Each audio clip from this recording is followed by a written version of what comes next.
TDP అధినేత చంద్రబాబు తన సొంత నియోజకవర్గం కుప్పంలో 3 రోజుల పర్యటన ఖరారైంది. 28వ తేదీ హైదరాబాద్ నుండి బెంగళూరు చేరుకొని అక్కడ కాడుగుడి హాస్పిటల్ అనారోగ్యంతో ఉన్న కుప్పం టీడీపీ నాయకుడు త్రిలోకిని పరామర్శించారు. అక్కడ నుండి రోడ్డు మార్గంలో గూడపల్లి చేరుకొని బస్టాండ్ ఆవరణలో ఏర్పాటు చేసిన బహిరంగ సభలో పాల్గొంటారు. ఈ సభ అనంతరం కుప్పం పార్టీ కార్యాలయానికి చేరుకొని పార్టీ నాయకులతో సమావేశం నిర్వహిస్తారు. అనంతరం అనారోగ్యంతో ఉన్న తన వ్యక్తిగత కార్యదర్శి మనోహర్ ఇంటికి వెళ్లి పరామర్శించిన అనంతరం స్థానిక R&B అతిథి గృహంలో బస చేయనున్నారు. రెండో రోజు ఉదయం 9 గంటలకు R&B అతిథి గృహం వద్ద ప్రజల నుండి వినతులు స్వీకరిస్తారు. 11 గంటల 50 నిమిషాలకు శాంతిపురం మండల కేంద్రంలోనే NTR విగ్రహం వద్ద బహిరంగ సభలో పాల్గొంటారు. అక్కడ నుండి రామకుప్పంకి చేరుకొని పోలీసు స్టేషన్కు సర్కిల్ సభలో పాల్గొని ప్రసంగిస్తారు. కుప్పం మా టౌన్లోకి రావడం జరుగుతుంది. టౌన్లో చెరువు కట్ట మీద నుంచి టౌన్లోకి రావడం జరుగుతుంది. అక్కడ టౌన్లో సారు ఓపెన్గా ప్రజలందరికీ అభివాదం చేస్తూ ప్రజలందరినీ యోగక్షేమాలు తెలుసుకుంటూ ముందుకు సాగడం జరుగుతుంది.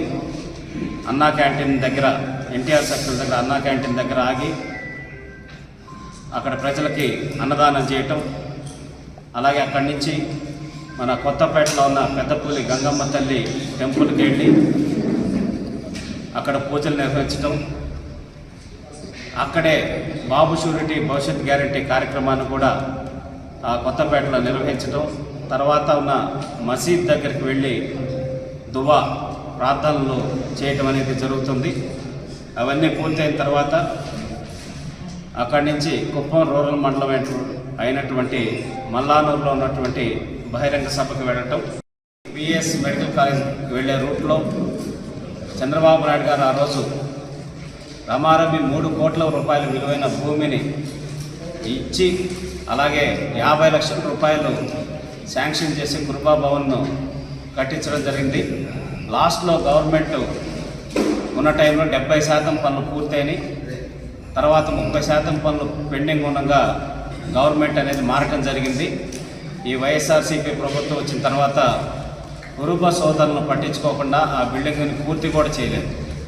సో అక్కడ మళ్ళీ కనకదాస విగ్రహాన్ని కురుబ సోదరులందరూ కలిసి ఏర్పాటు చేసుకుంటున్నారు ఆ కురుబా భవన్ దగ్గర. మీరు దిగ్విజయంగా ఈ కార్యక్రమాలు జయప్రదం అయ్యే విధంగా సహకరించాలని కోరుకుంటూ, అలాగే ఈ కార్యక్రమానికి ప్రభుత్వ సిబ్బందికి కూడా నేను విజ్ఞప్తి చేస్తున్నాను. అది పోలీస్ డిపార్ట్మెంట్ వారికి కావచ్చు, మున్సిపల్ సిబ్బందికి కావచ్చు, అలాగే ఎలక్ట్రికల్ డిపార్ట్మెంట్ కావచ్చు, ప్రతి ఒక్కరికి కూడా సజావుగా ఈ కార్యక్రమం జరిగేదానికి కావాల్సిన, ఎందుకంటే ఆయన ప్రతిపక్ష నేత, లెజిస్లేటివ్ అసెంబ్లీ ఫ్లోర్ లీడర్, మాజీ ముఖ్యమంత్రి, Z+ కేటగిరీలో ఉన్నటువంటి వ్యక్తి కాబట్టి ఎటువంటి లోటుపాట్లు జరగకుండా భద్రత విషయంలో కానీ మిగతా అంశాల్లో కానీ సహకరించాలని ప్రభుత్వ సిబ్బంది కూడా విజ్ఞప్తి చేస్తున్నాను. అలాగే మీడియా సోదరులు కూడా ఎప్పుడూ మాకు చంద్రబాబు నాయుడు గారు వచ్చినప్పుడల్లా చాలా ఎంతో శ్రమతో కూడుకున్నా కూడా మాకు సహకరించి ఎప్పుడూ మాకు అండగా ఉంటున్నారు.